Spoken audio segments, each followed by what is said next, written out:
জয় জয় শিবশ্যামা মায়ের জয়। আমি আজকে শিবশ্যামা মায়ের কাছে এসেছি, অনেক ফল পেয়েছি। তার জন্য আমি মানত করেছিলাম, মানত দিলাম মায়ের কাছে, নিজের হাতে পুজো দিলাম। মাকে অন্তর ভালোবাসা দিয়ে আমি ভক্তি করলাম। আর আমার অনেকবার মা কাজ করে দিয়েছেন ফোনের মাধ্যমে, সেটা হয়েছে। আর সে ফলটা পেয়ে আমি আজকে এলাম, সে পুজোটা দিলাম, আমাকে খুব ভালো লেগেছে। পরবর্তীকালে আবার চলে আসবো, যেন শিবশ্যামা মা ভালো রাখেন, সুস্থ রাখেন সকলকেই। আর সৎ বুদ্ধি যেন প্রদান করেন, যেন খারাপ বুদ্ধি, যেন কুবুদ্ধি যেন না দেন। সকল সন্তানকে যেন সমানভাবে দেখেন। মানুষ যেমন অত্যাচার অন্যায় করছে সেরকম যেন না হয়। আর এতদিন সত্য রাস্তায় আমরা গেছি, প্রতিবাদ করছি, মা যেন সে শক্তি প্রদান করে যেন আমরা আবার লড়াই করতে পারি, আর সত্য রাস্তায় যেমন যেতে পারি, এই শক্তি যেন মা দেন, এটাই আমি চাইছি আর কি। জয় শিবশ্যামা মায়ের জয়, জয় শিবশ্যামা মায়ের জয়, জয় শিবশ্যামা মায়ের জয়। শিবশ্যামা মায়ের ভক্তরা ভিডিও ওনার তোলা হয়েছে অনেক, আস্তে আস্তে ছাড়তে থাকবো। কিছু ভিডিও ছেড়ে দিয়েছি। তোমরা চেয়েছিলে প্রমাণ, চেয়েছিলে আমি সেই প্রমাণটা আজকে কিন্তু তুলে ধরলাম। ঠিক আছে, আমি সেই প্রমাণটা আজকে কিন্তু তুলে ধরলাম। দেখতে পেয়েছো তোমরা, প্রমাণ চেয়েছিলে। এই মাকে নিয়ে কিন্তু আমি ভিডিও করেছিলাম, কিন্তু মা তখন ছিল না। মা আমাকে বলেছিল যে আমার মঙ্গলা মায়ের ওখানে গিয়ে এই সমস্যা হয়েছিল। সেই ভিডিও সব তুলে ধরেছি, ভিডিওগুলো আছে, ছাড়তে থাকছি, দেখে নাও। যে আমি যার কিন্তু সমস্যা দূর করার পর তাকে কিন্তু ভিডিওতে আনি। আর সত্যি কথা, মায়ের মন্দিরে, এই শিবশ্যামা মায়ের মন্দিরে 30, 40, 20 এরকমই ভক্ত আছে, কারণ বেশি আমার দরকার নেই। আমার সংসার আছে, ছোট বাচ্চা আছে, আমার এত পশু পাখি আছে, আমার ঘরের অনেক কাজ থাকে, নানা রকম। সব থেকে বড় কথা মায়ের এই পুজো, মায়ের একটা পুজো, মাকে একটা রাখা, মাকে রাখা, জাগ্রত মন্দির থাকা মানে তাকে যে কতটা ট্রিটমেন্ট করতে হয় সেই মাকে, যাদের আছে এই জাগ্রত মন্দির তারাই জানে যে কতটা ট্রিটমেন্ট করতে হয় মাকে। মা কিন্তু কারো খেলার পুতুল নয়, মায়ের খেলার পুতুল আমরা হব। যেভাবে মা চালাবেন সেভাবেই আমরা চলবো, ঠিক আছে? কিন্তু মা কারো খেলার পুতুল নয়, মা কারো খেলার পুতুল নয়। মাকে রাখতে গেলে অনেক নিয়ম কানুন মেনে রাখতে হয়। দরকার নেই মন্ত্র বলা, ভক্তি দরকার। কিন্তু সেই ভক্তি যদি একটা ব্যবসায় পরিণত হয়ে যায়, তাহলে সেখানে মা কখনো থাকতে পারে না। এটা আমি সবসময় বলে এসেছি, সবসময় করে এসেছি, সবসময় বুঝিয়ে এসেছি। কিন্তু মায়ের যে অপুর সন্তান রয়েছে অনেক, না, তাদেরকে বোঝাবে কে? তুমি যতই জল জ্যান্ত প্রমাণ দাও না কেন, তাদের চোখ খুলবে না। টাকার যুগ, টাকা ছাড়া কেউ কিচ্ছু বোঝে না। সে অসৎ হোক সৎ হোক, যে কোনো প্রকারে তাকে টাকা ইনকাম করতে হবে। কিন্তু এখন দেখো বেশিরভাগ সব অসৎ পথ অবলম্বন করে টাকা ইনকাম করছে। যেমন তোমরা দেখতে পাচ্ছ, মঙ্গলা মা কতজনকে হেজিয়ে দিয়েছে আমার নিয়ে ভিডিও করার, কারণ ও তো বলতে পারছে না, ওগুলো তোর মুখে মানাচ্ছে না। কিন্তু মা গো মঙ্গলা মা, যদি সত্যি তুমি পূজারিনী হতে, মা সত্যি যদি তুমি ভগবানের ভক্ত হতে, আর ভক্তদের ভক্ত হতে প্রকৃত, তাহলে কথায় কথায় বলতে না,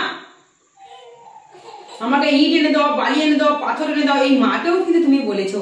এই মার জীবনটা কিভাবে তুমি নষ্ট করলে সেটা আমি তুলে ধরলাম। যেটা তোমার কাছে কি হয়নি, এত বড় বড় কাজ সেটা আমি করতে পেরেছি। যেটা আগে সর্বনাশ হয়েছে সেটা তো আর ফিরিয়ে আনতে পারবো না, তবু মার কাছে চাইবো। আশা করি, আমি মনে করি তোমার জন্য কিন্তু ওই জিনিসটা হয়েছে। যদি তুমি বলতে যে ওটা সোনা নয়, ওটা সিটি গোল্ড, তাহলে কিন্তু আজ কিন্তু ও সেইখানে কিন্তু যেত না। তোমাকে সেই অ্যাড্রেস, সেই ঠিকানা সবকিছু দিয়ে দিচ্ছে। আচ্ছা বলো তো মঙ্গলা মা, এই যে এতজন তোমার আমাকে নিয়ে ভিডিও করাতে ঠেকিয়ে দিচ্ছ যে শিবশ্যামা মা ডাইনি বুড়ি, শিবশ্যামা মা ডাইনি বুড়ি, যেটা তুমি প্রথম স্টার্ট করেছিলে। তুমি যদি প্রকৃত কৃষ্ণকালী মায়ের ভক্ত হতে মঙ্গলা মা, বর্ধমানে ইছলাবাদ কিরণ সংঘ ক্লাবের ঘটনা বলছি আমি, জনতা, শিবশ্যামা মায়ের ভক্তরা, ভগবানের সন্তানরা বিচার করো।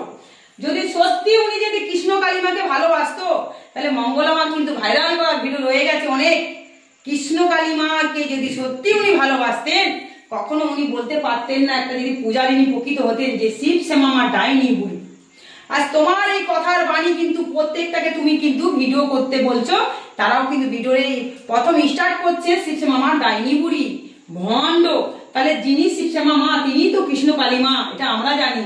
যিনি তারা মা, যিনি আদ্যাশক্তি মহামায়া, যিনি মা তারা, যিনি মা কালী, তিনি তো শিবশ্যামা মা। সবই তো একই। মায়ের অনেক নাম, অনেক রূপ, অনেক মহিমা, অনেক লীলা। মাকে যে নামেই আমরা ডাকবো, মা সেই নামেই বিরাজ করেন। সেখানে তুমি কি করে বললে যেখানে কৃষ্ণ কালিমাকে তুমি যদি ভালোবেসে থাকো শিবশ্যামা মাকে ডাইনি বুড়ি কি করে বললে? তুমি কি করে বললে আমরা অসুর? তুমি কি করে কথা বললে যে সোনা মায়ের 4টে হাত, কৃষ্ণ কালী মায়ের 4টে হাত, আর আমার 2টো হাত 10খানা, আমি মা দুর্গা অসুরদের দমন করব? তাহলে প্রকৃত যদি সাচ্চা তুমি যদি সেবিকা হতে এই কথাগুলো তো আসতো না। কিন্তু দেখো সত্যিকারের দুর্গা কিন্তু তুমি অসুর, তোমাকেই দমন করছে বারবার। তুমি থাবড়ে পড়ছো, তোমার ভুল তুমি এখনো স্বীকার করছো না। দেখে আমি বারবার বলেছিলাম 100টা পাপের ঘোড়া পূরণ হয়েছে মঙ্গলা মা। তারপরে আবার বললাম ভিডিও করে যে 104টা পাপের ঘোড়া হয়েছে, এখনো 6টা কিন্তু রয়ে গেছে। এই 6টা থেকে তুমি শুরু করো। তুমি জানো না আমি এত তোমার খবর জানি না?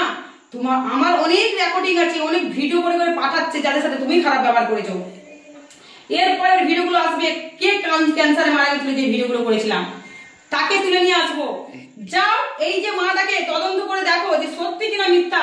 তোমাদেরকে বলছি মঙ্গলা মা জানে এটা সত্যি। ইনি 6বার গেছিল এই মা, কি না দেয়নি তোমাকে বলো? তুমি বলেছিলে মালা আমি না পড়লে মা নাকি কৃষ্ণকালী মা মালা পরে না। তাহলে সেখানে যখন সোনামার জন্য মা, তখন সোনামা ছিল তাই না মা? তখন সোনামা ছিল। হ্যাঁ হ্যাঁ হ্যাঁ, তখন সোনামা ছিল, তখন এই মা ছিল না। হ্যাঁ, তাহলে সোনামার জন্য সে যখন মালা কিনলো তখন সে ভাবলো মঙ্গলামা এই কথাটা বলেছে, তাহলে আমি মঙ্গলামার জন্য নিয়ে যাই। বড় বড় রূপোর চেন নিয়ে গেছিল। গোপালের জন্য যখন আবার গেল শুনছি গোপালের জন্য জুতো, রূপোর ফুরমা নাকি জুতো। হ্যাঁ হ্যাঁ, রূপোর ফুরমা মনে আছে তো মঙ্গলামা? নাকি মন্দিরে বসে এগুলো মিথ্যা কথা হচ্ছে? এই জনতা তদন্ত করুক জিনিসটা যদি মিথ্যা হয়। তারপর কি দিয়েছিস? ওটা 2000। হ্যাঁ 2000। হ্যাঁ, আর কি দিয়েছিস? আর কি দিয়েছিলাম? 2টা রূপোর মালা, আর ওই খড়ম জুতা দিয়েছিলাম ওই সোনা মায়ের জন্যে, আর ওই যে গোপাল সোনার জন্য ওর জন্য জামা প্যান্ট, আর খড়মের জুতা, আর ফুলমালা মিষ্টি। এটা তো আছে, এগুলা তো বলতে হবে না। সোনামার জন্য খড়ম জুতার উপর দিয়েছিল, আবার নাকি গোপালের জন্য খড়ম জুতা জামা প্যান্ট সব দিয়েছিল।